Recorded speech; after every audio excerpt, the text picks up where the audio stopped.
Жабин уже объявил открытую ассамблею, поэтому еще раз напоминаю про два инструмента. Левую и правую руку. Не стесняйтесь, аплодируйте, отдавайте энергию. Итак, я продолжу. Зовут эту девушку Зубайдат. Фамилия Мурадова. И начала она свой бизнес в городе Махачкале, как предприниматель. Занималась она косметологией, у нее была сеть пекарней.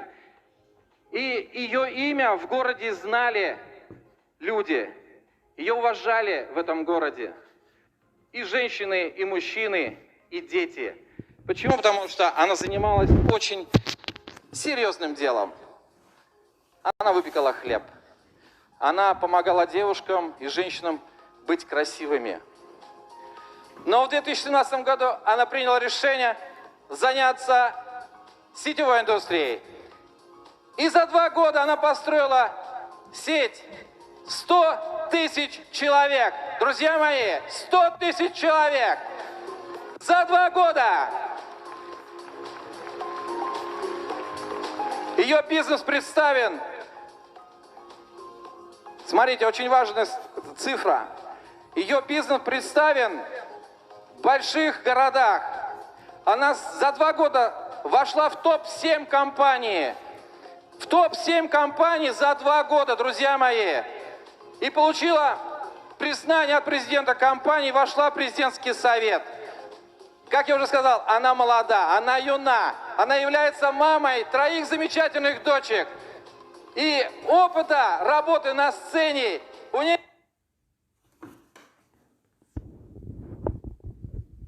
Юную участницу на этой сцене. Она будет работать с вами эти 40 минут. Она будет волноваться.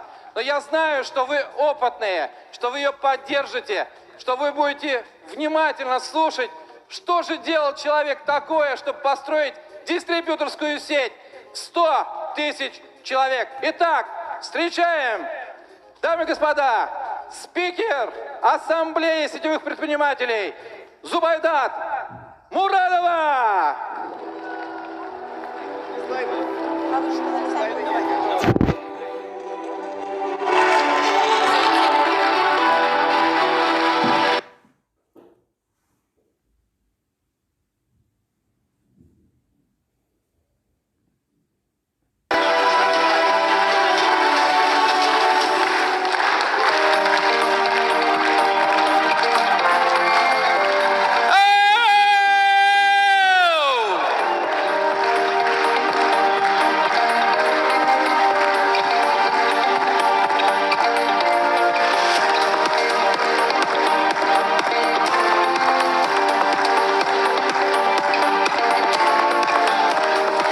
Благодарю вас за теплое приветствие и благодарю ведущего за такое представление. На самом деле очень волнительно, потому что у меня первый раз опыт выступления именно в таком формате. Я уже выступала в Крокус Сити Холл 2 раза. Я думаю, что это в любом случае намного меньше, чем у спикеров, которые будут выступать сегодня, потому что у меня небольшой опыт.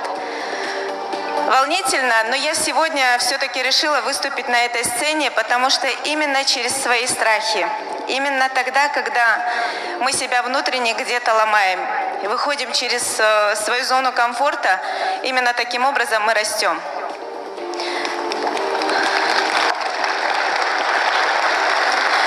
Сегодня моя тема – одна из важных тем, про которую говорят все успешные люди. Это тема «Цель». Как ставить ее? Для чего она нужна? И прежде чем перейти напрямую к этой теме, я хочу рассказать немножечко ее через призму своего успеха. Я думаю, что каждому человеку будет интересно, как человек за 2 года может построить команду в 100 тысяч человек, что же нужно делать и почему важно ставить цели в жизни. И вот хочу рассказать немножечко, начиная со своего детства. Учась в школе, я училась на отлично. И я ставила своей целью быть во всем лучшей в числе первых. Не знаю, откуда это во мне, но я думаю, что больше всего, наверное, в этом сыграл роль мой отец. Потому что он меня всегда хвалил, как старшую дочку, и говорил, что ты у меня самая лучшая, первая. И вот это вот как бы, наверное, скорее всего, меня мотивировало, чтобы всегда меня папа хвалил. И признание, оно, я думаю, что каждому человеку приятно, тем более от отца. Учась на отлично в школе, я начала читать другую литературу, не касаемо именно школьной. И мне попалась книжка Синельникова «Сила намерения». Я думаю, что многие, наверное, ее читали. Если не читали, то очень важно читать такие книжки, потому что именно прочитав эту книжку, я поняла для себя, что многое в нашей жизни зависит от нашего подсознания, от того, насколько мы сильно хотим. Человеческий мозг – это настолько уникальное существо, что мы его используем малый процент.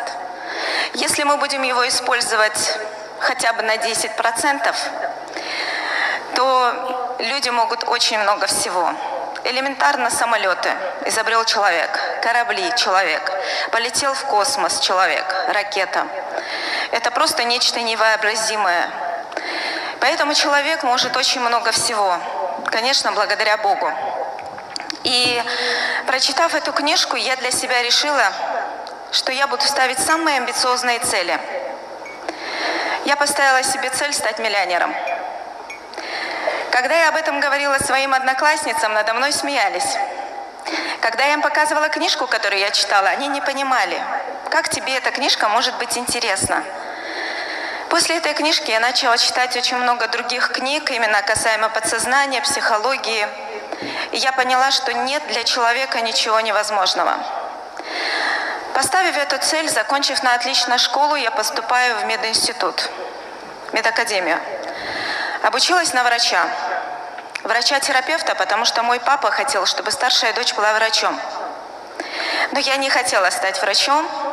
Я понимала, что это не даст той реализации моей цели, которую я хочу. Почему-то у меня было в голове банкир. Наверное, это все-таки то, что связано с деньгами.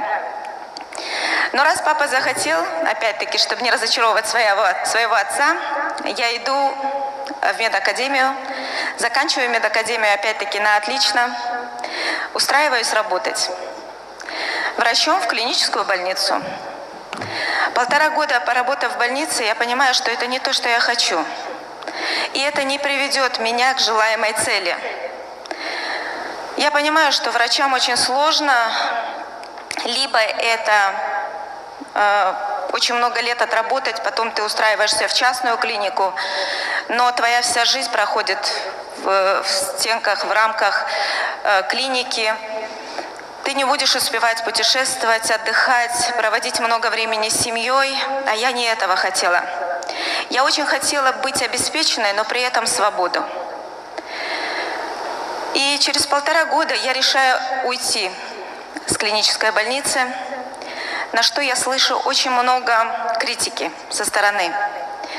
Как можно оставить такую работу? Это же престижно, врач. Тебя пригласил замглавврача. Ты на отлично закончила мединститут. Для чего ты столько лет училась, если ты сейчас оставляешь эту работу? Но я для себя приняла твердое решение, и меня никто не смог отговорить.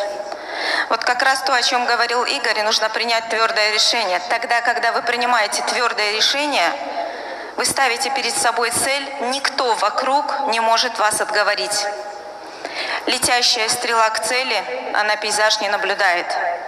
Если вы не хотите критики, то нужно быть никем. Я хотела быть миллионером. И поэтому я не слышала критики, я понимала, что я хочу. И я начинаю свой собственный бизнес у себя на балконе. Начинаю заниматься косметологией, эстетической, визажем. Это мое дело, это мое детище, которое я вырастила в течение 13 лет. Через несколько лет я снимаю помещение, потом побольше. И все время вкладываюсь в обучение, в оборудование, в свое саморазвитие. Я посетила очень много тренингов, не касаемо даже косметологии. Я понимала, чтобы быть миллионером, нужно мыслить как миллионер, быть в окружении успешных людей. Вот этот вам совет. Если у вас есть какая-то большая цель, будьте среди успешных людей. По ходу своего выступления, рассказывая свою историю, я вам уже буду давать какие-то советы, особенно тем людям, которые только-только начинают свой бизнес в MLM-индустрии.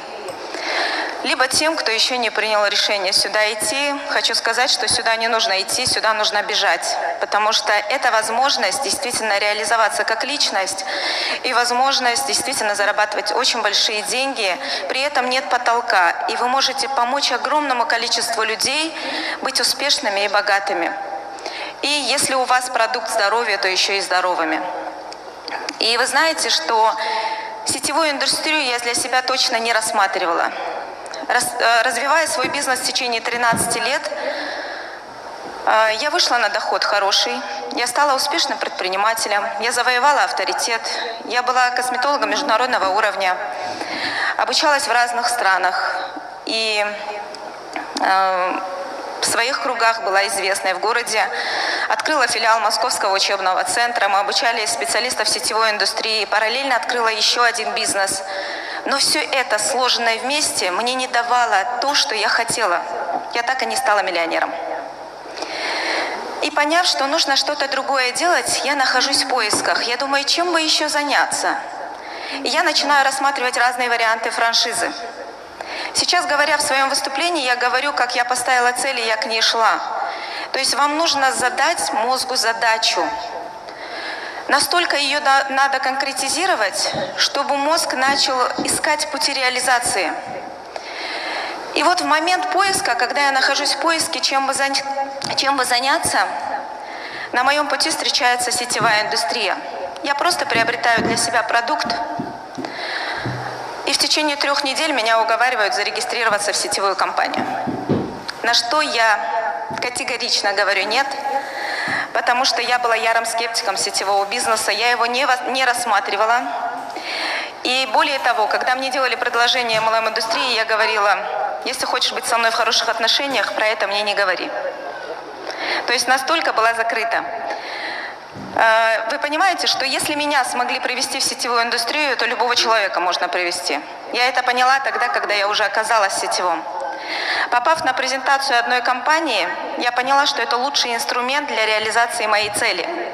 Особенно после того, как я прочла в интернете электронную версию журнала Forbes, где говорилось о том, что 2-е место по количеству доходов, по количеству миллионеров – это сетевая индустрия.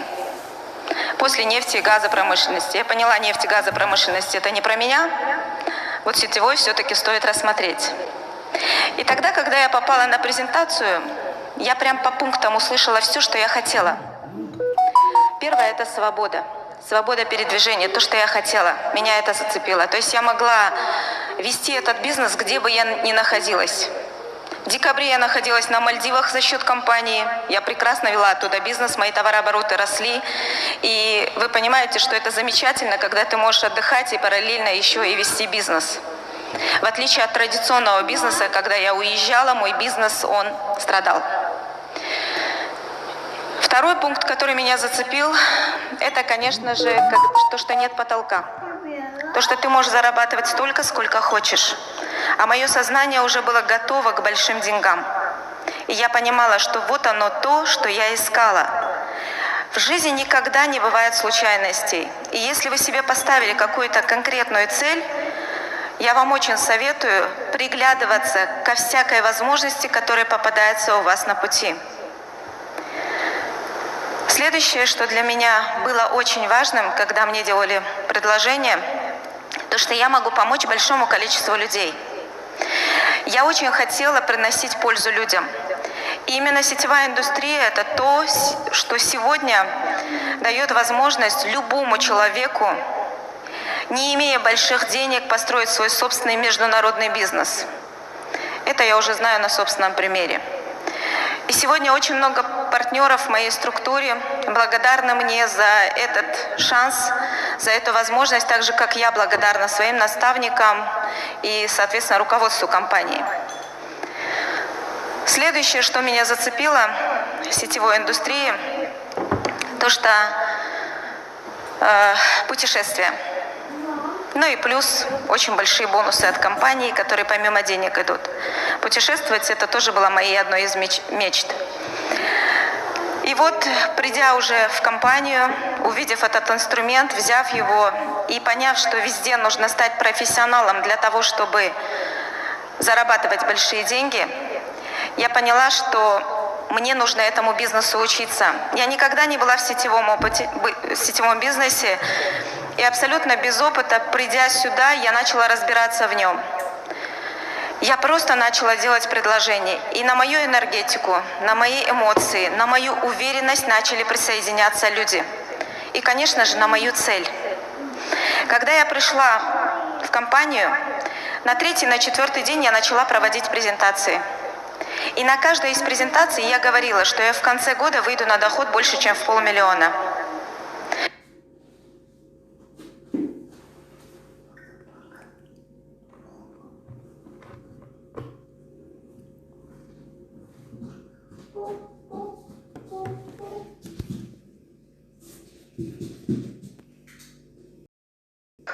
То, что ты можешь зарабатывать столько, сколько хочешь. А мое сознание уже было готово к большим деньгам. И я понимала, что вот оно то, что я искала. В жизни никогда не бывает случайностей. И если вы себе поставили какую-то конкретную цель, я вам очень советую приглядываться ко всякой возможности, которая попадается у вас на пути. Следующее, что для меня было очень важным, когда мне делали предложение, то, что я могу помочь большому количеству людей. Я очень хотела приносить пользу людям. И именно сетевая индустрия – это то, что сегодня дает возможность любому человеку, не имея больших денег, построить свой собственный международный бизнес. Это я уже знаю на собственном примере. И сегодня очень много партнеров в моей структуре благодарны мне за этот шанс, за эту возможность, так же, как я благодарна своим наставникам и, соответственно, руководству компании. Следующее, что меня зацепило в сетевой индустрии, то, что путешествия. Ну и плюс очень большие бонусы от компании, которые помимо денег идут. Путешествовать — это тоже была моей одной из мечт. И вот, придя уже в компанию, увидев этот инструмент, взяв его и поняв, что везде нужно стать профессионалом для того, чтобы зарабатывать большие деньги, я поняла, что мне нужно этому бизнесу учиться. Я никогда не была в сетевом бизнесе, и абсолютно без опыта, придя сюда, я начала разбираться в нем. Я просто начала делать предложения. И на мою энергетику, на мои эмоции, на мою уверенность начали присоединяться люди. И, конечно же, на мою цель. Когда я пришла в компанию,